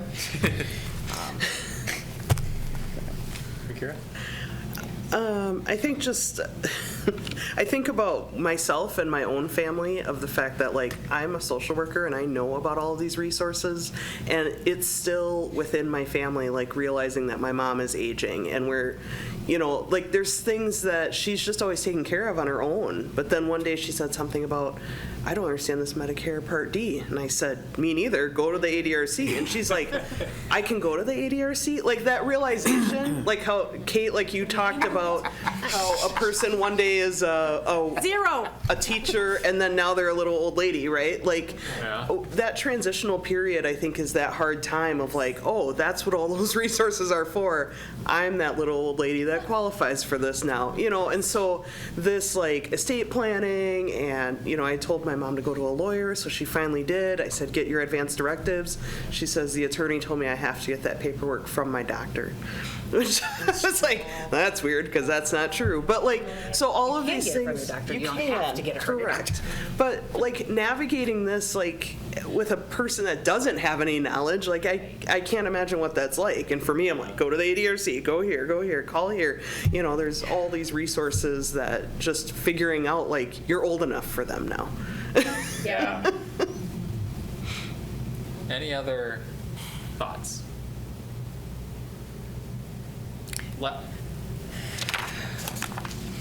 Going once, going twice. So I guess last thing that I will say before we transition to the next item is that this was brought up a few times in some other communities as part of the AARP Wisconsin network have been focusing on dementia friendliness as essentially a ninth domain. And so my question to you folks is that something that you want to see looked at a little bit more diligently when we go into this next phase, the second phase of the community engagement process, having more of a community-wide programming? Is this something that you think we should look at, that we should examine a little bit more on a secular basis, or is that something that you'd rather just focus on the 8 that we've talked about over the last hour or so? I don't have an issue one way or the other. It just, that was a theme that was talked about. The main theme that I took away from all this was the social participation. But the next theme was dementia friendliness. And since I have noticed other communities here in the state going through similar aging planning processes, they've incorporated that as well. Not all, but some. So that's why I wanted to bring that to you folks to see, is that something that you as a commission want to have as a conversation? Or is that something that, you know, we got enough amongst the 8 that let's focus on that? And I'm okay with either option. Kate, am I wrong? Did we do dementia-friendly training years ago?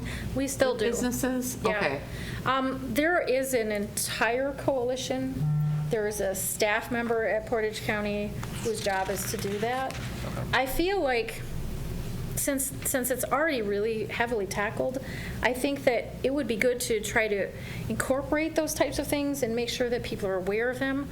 And I do think that, like, for example, having Stevens Point become a dementia-friendly employer and encouraging other members to go through that training would be, you know, really good thing. Like, you know, and does the business council want to say, hey, any business, because you get a little bit of extra advertising. We take a big picture in your business and you get like highlighted, now they're a dementia-friendly business.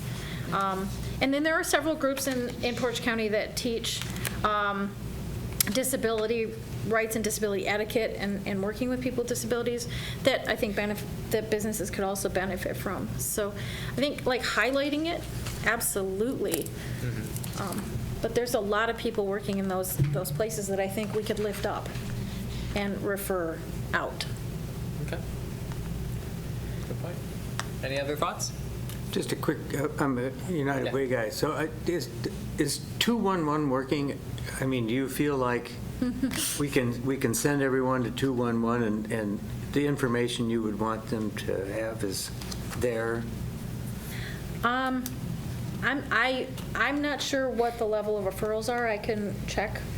I know that 211 works really well for our tax program and, you know, to get people to the right place.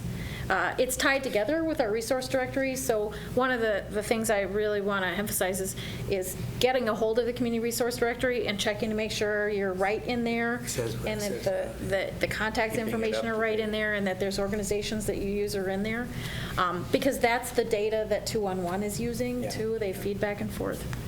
Okay. Awesome. Any other thoughts? All right. This has been a really good conversation.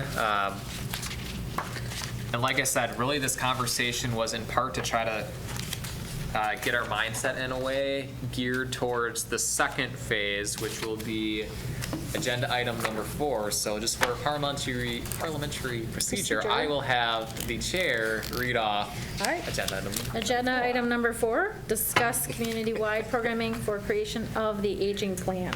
All right. So, like I said, what we've been doing in the past few months, having those one-on-one stakeholder conversations, that was really the first phase of the community engagement process. The second phase is really expanding the scope from one-on-one and small group conversations to more community-wide programming. So this is something that's going to be, frankly, is going to be kickstarted pretty soon. I have a call lined up tomorrow midday with Darren, our AARP Wisconsin rep, who most of you saw the first meeting, and a few folks from the national office about getting our survey, which I included in the agenda packet, getting that posted and live that we as a city can distribute. My timeline at this point is that this is not set in stone exactly, but I'm shooting for Monday the 15th of July as kind of being roughly around that first day when that survey will be live. And my plan is for the survey to be live about 3 to 4 weeks or so. Survey that's offered through AARP is offered in English and Spanish. I have also received a copy through our through City of Appleton, who when they were undergoing their aging plan, of getting a copy of the survey in Hmong as well. Just so we'll have 3 different language preferences, 3 different language options for the survey. So that's something that's coming down the pipeline real quick.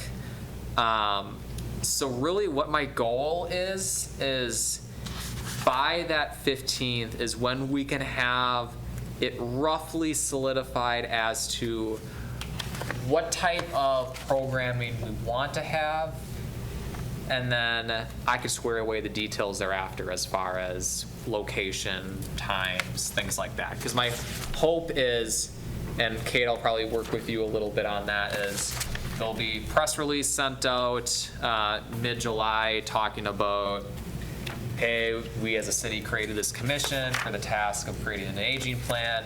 This is what we're focused on. We want the community to be involved. Here are some programming that will take place probably in the month of August and September that we encourage folks to attend. Here's our survey. Please fill it out. Or please complete it rather. So that's something that I'm hoping by mid-July is we have those details solidified. So my goal for really tonight is just kind of big picture, what are some types of programming that you think would be advantageous for us to hold here in Stevens Point later on this summer and early fall. Some of the examples I gave in the packet that other communities have done was like a kickoff party in a park where AARP would supply a ton of ice cream and other snacks and goods and whatnot, and just have it be more of an open, welcoming conversation. If food's offered, who would pass up the opportunity of food, especially on a warm summer day? The case of ice cream. Other communities have done something where, like prior to a council meeting, for example, that they would have a larger get-together within the council chambers. So it kind of encourages elected officials to show up as well, but also have it in a large enough venue where folks can participate in. I guess those are kind of the 2 big ones, or just have programming in general at a city park. But like I said, really my goal here for tonight is to kind of spitball a couple options in terms of programming events that you think would be well suited. There's probably going to be more than one. There's going to be this larger kickoff party where AARP will provide the goods, and then there'll be likely a few other smaller, more targeted types of programming. If it's going into a nursing home, if it's having an event, say at Midstate Tech, in the Lead Center, for example. So I guess thoughts on types of programming. Sarah, I'd be happy to hear when you're working on the County-wide health plan a few years back, what type of programming you did as part of the community engagement piece. Well, that was done before I got there, so, done? yeah. Oh, I thought- okay, apologies That'd for be that. a United Way question. I mean, we could find, the way they got their survey out, they hired a company at, I think it was UW La Crosse, and they sent it out, I think paper, by email. I don't think they did a great job targeting the people that we needed to target. I like the idea of a community event. Those seem to work well. I don't know. I mean, we did a lot of promotion for the Mental Health Matters event, which was middle of May. There's a ton of people there. Knowing that we gave tacos away, so food and resource tables, and I think people like that. I'm assuming it'd probably have to be, in the middle of the day. We probably don't want it later. I don't know. If we're targeting a certain population of people, so yeah, I don't know. I guess that's a good thing. It's good to elaborate a little bit on time of the day, because personally, I was thinking right off the bat, probably like a 5 o'clock time is ideal. I guess, what are thoughts Yeah, who from are the we? group? Who do we want? Who do we want at this though? Are we wanting the retired I people? mean, I'll open it up to the group. I Yeah. mean, ultimately, this is going to be your plan as well. What type of time do you think? Even if our target is retirees, all the retirees I know are pretty busy people. So, right? They pack their days with all kinds of Yeah. things. So, And that's a goal with having this scheduled and advertised far enough in advance that. so I feel like the dinner hour, the after work day, Okay. Yeah, we recently had a prom, and it was 5 to 8. Yeah. Pauline was there.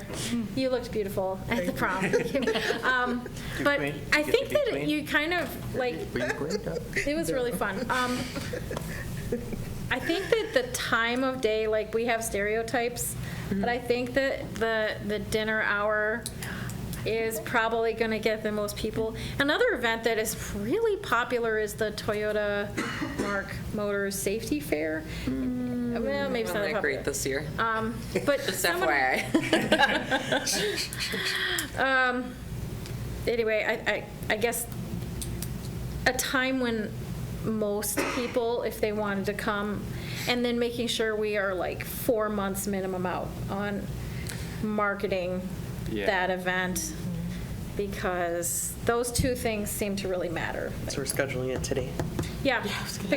Yeah.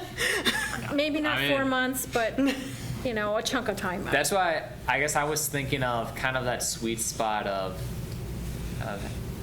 late summer to fall timeline where it's still warm enough that if you want to have an outdoor activity, it's still decent weather, but it's not going to be cold enough that just regardless of if it's indoor or outdoor, you're going to be deterring some folks from attending.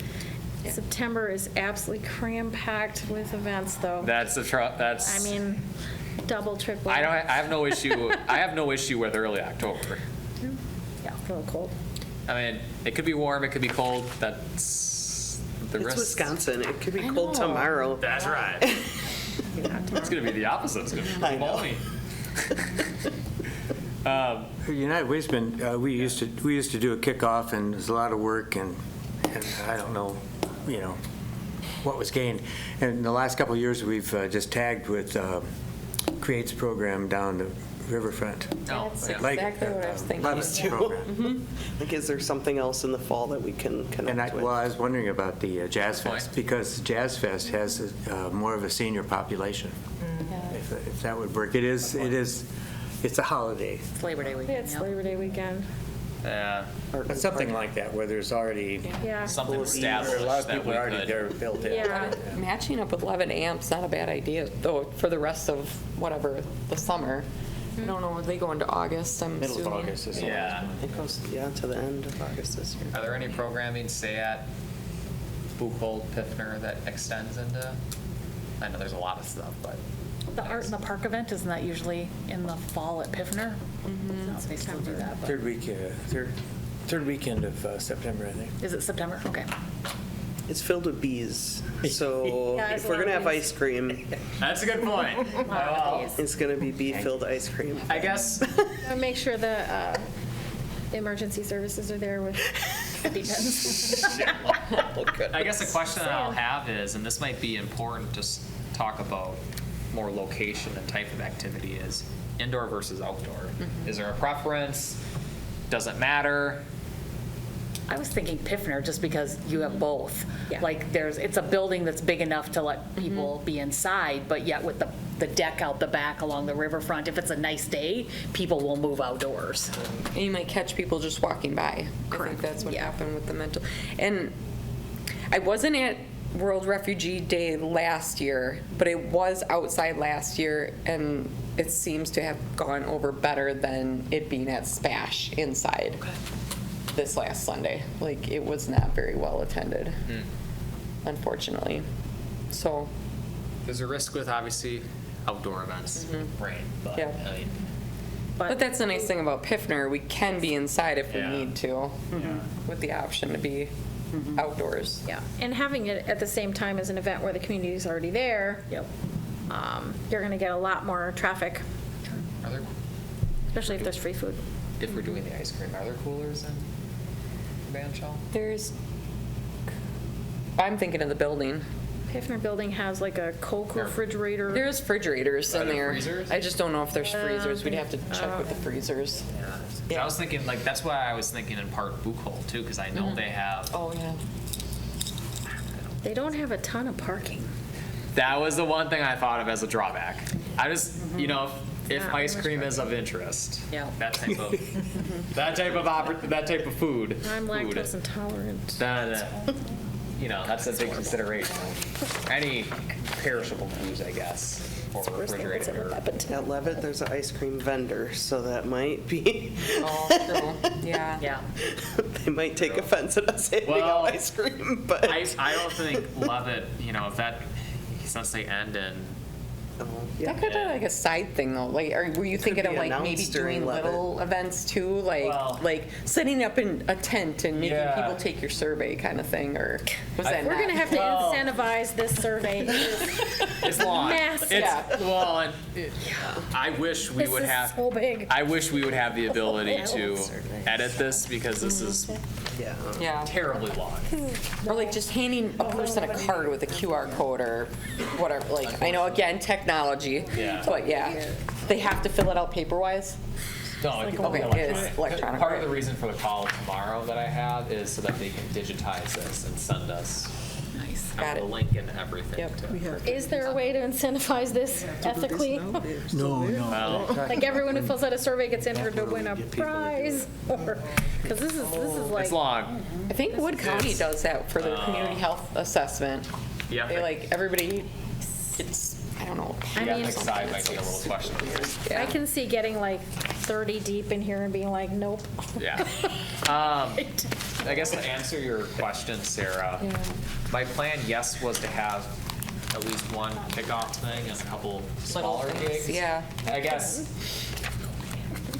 guess originally my thought was to have the kickoff thing be first and then a little Then do thing. I little, guess I'm yeah. not opposed to doing some smaller things first as a precursor.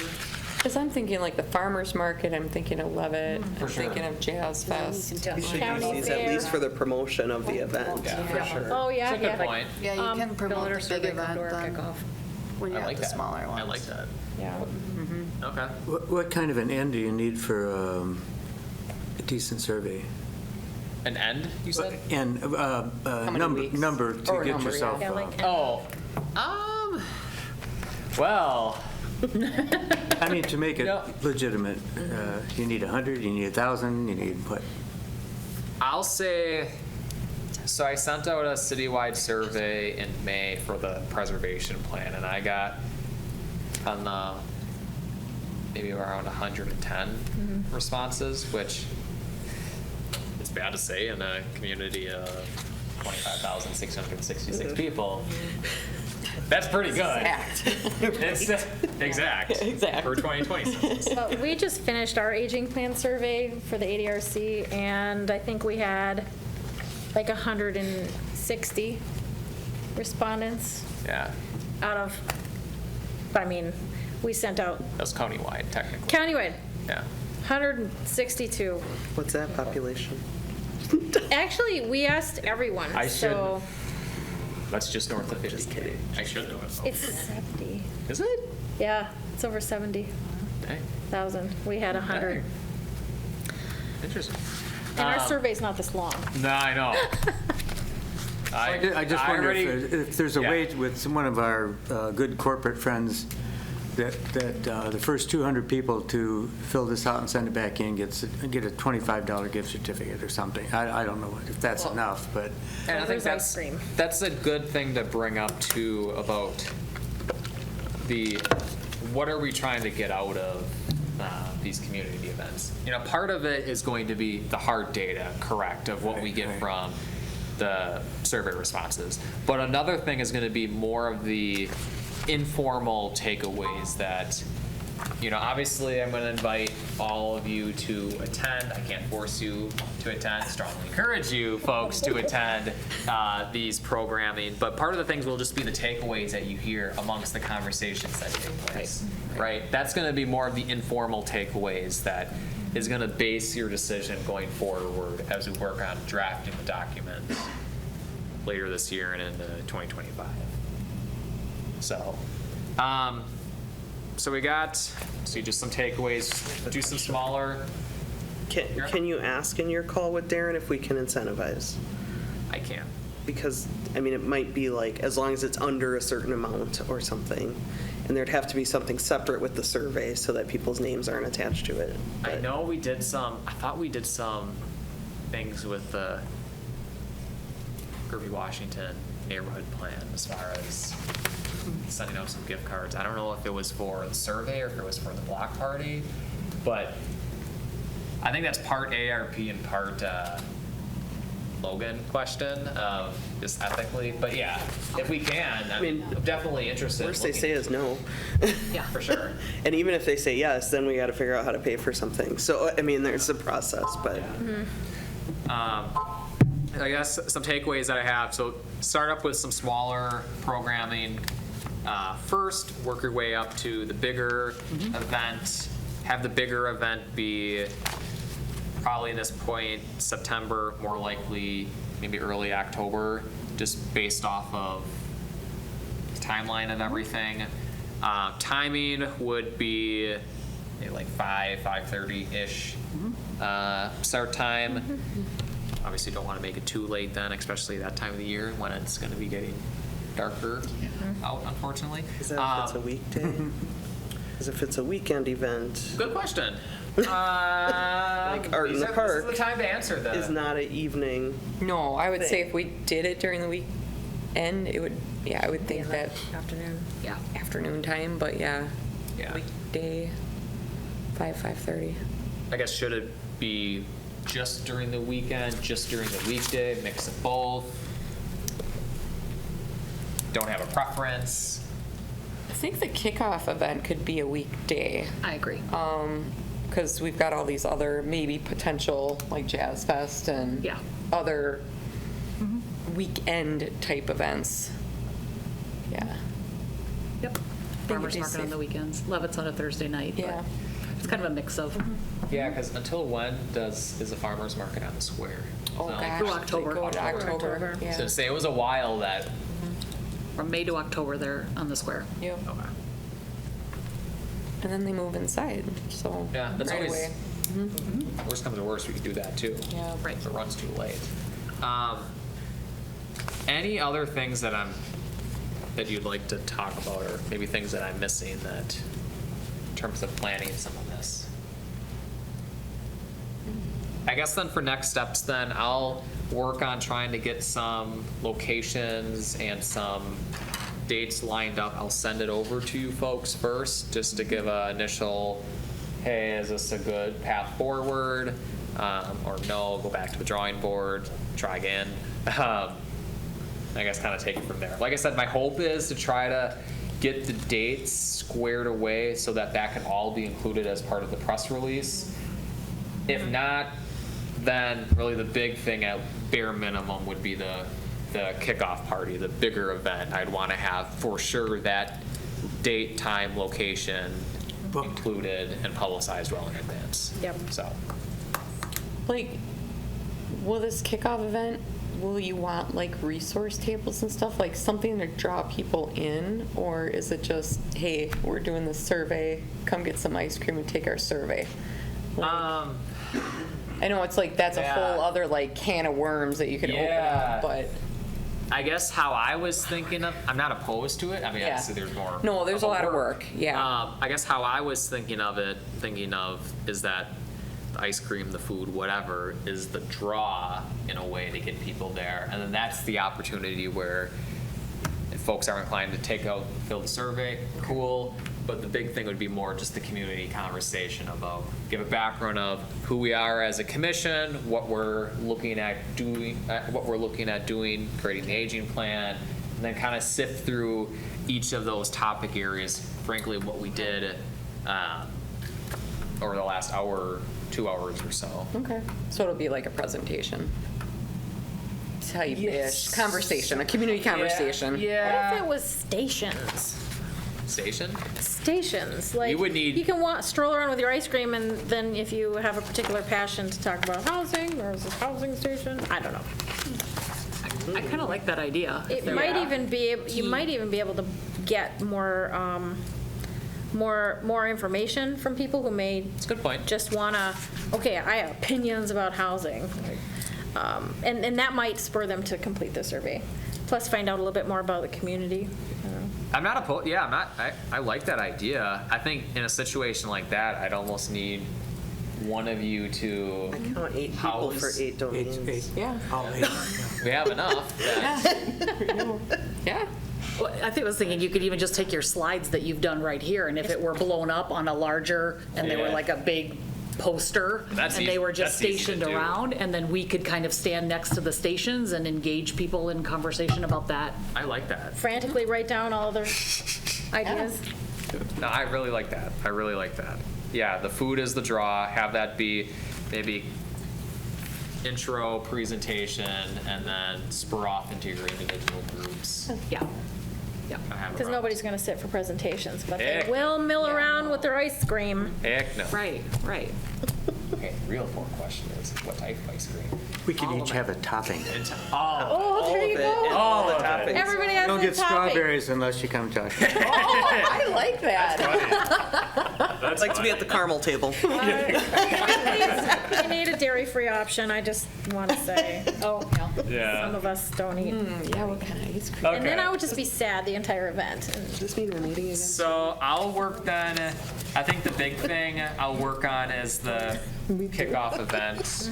I'll have to work obviously with Darren about the, if they're gonna be, ARP's gonna be providing the goods, the food, the ice cream, then I'll have to work with him. And I know he's gonna show up, so I will have to work with him on a date that works with Yeah. him as well. So, like I said, I'll keep you posted on that, and like I said, I should hope to get a date squared up in the next couple weeks. Yeah, and maybe lastly, on stations, we could pair up with some of the stakeholders. Oh, So it's like us plus, like this civic engagement, like us and Volunteers Rock or RSVP, so that there's at least something, and then they would be hearing it too, because if it's just me, Yeah. it's not all getting reported back to you, just so you know, so. Yeah, the outdoor spaces could be people backup. from Parks Department or, Yeah, yeah, I like that. transportation people. I think that's lovely. Yeah, and I think people might come just for the opportunity to, also connect with some of those, so. Okay.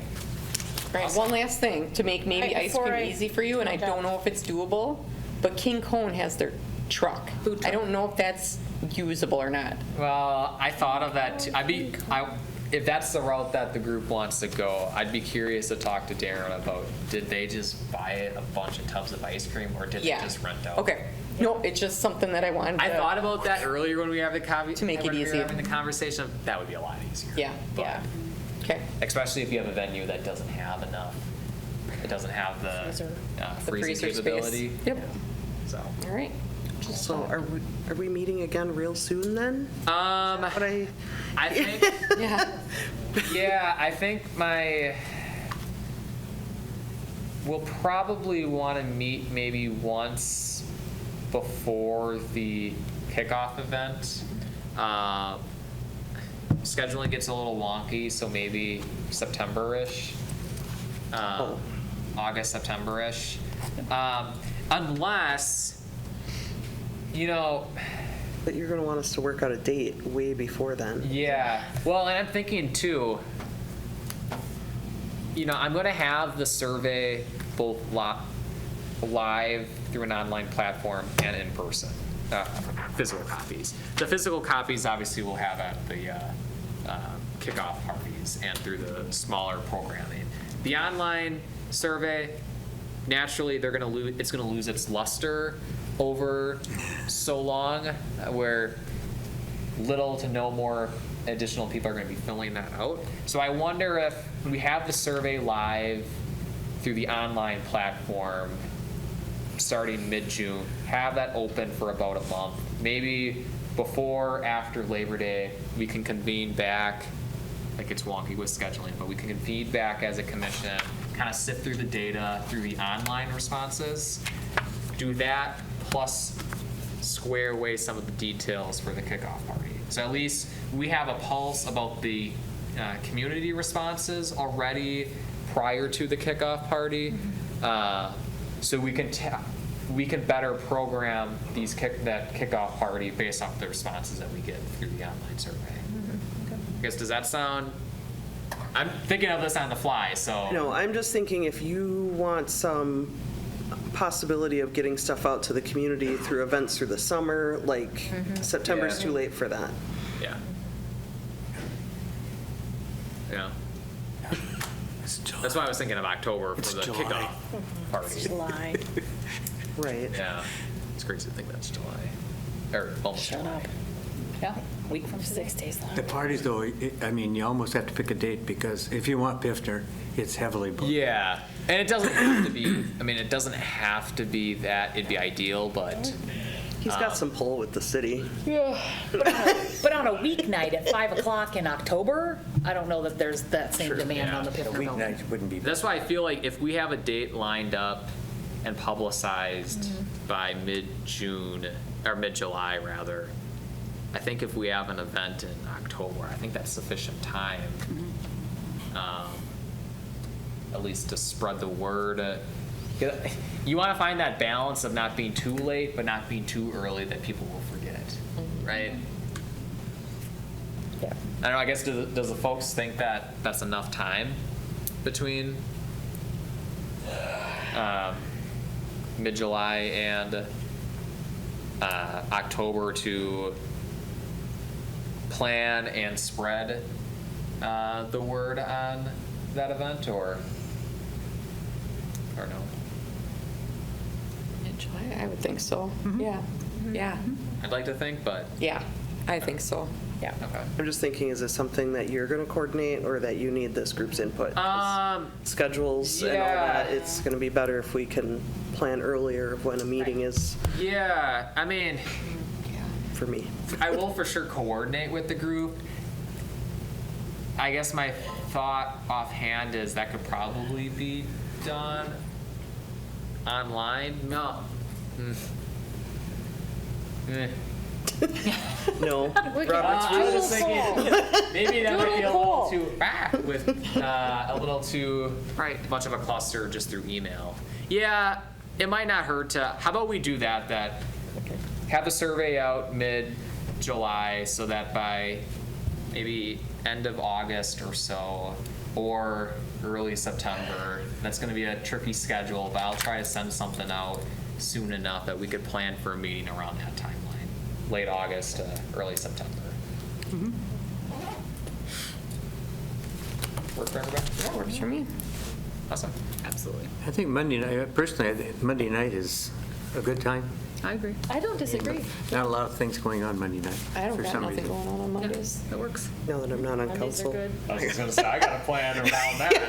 I thought we were gonna be the Debbie Downer. Plan and Almost. standing and, yeah. But, okay, no, this has been really helpful. So, Okay. I'm good unless any My other turn. folks have comments for this. All nothing else. My daughter there to pick me up. Okay. adjourn A that? motion to adjourn? We don't need a I motion. move to We're adjourn. adjourning.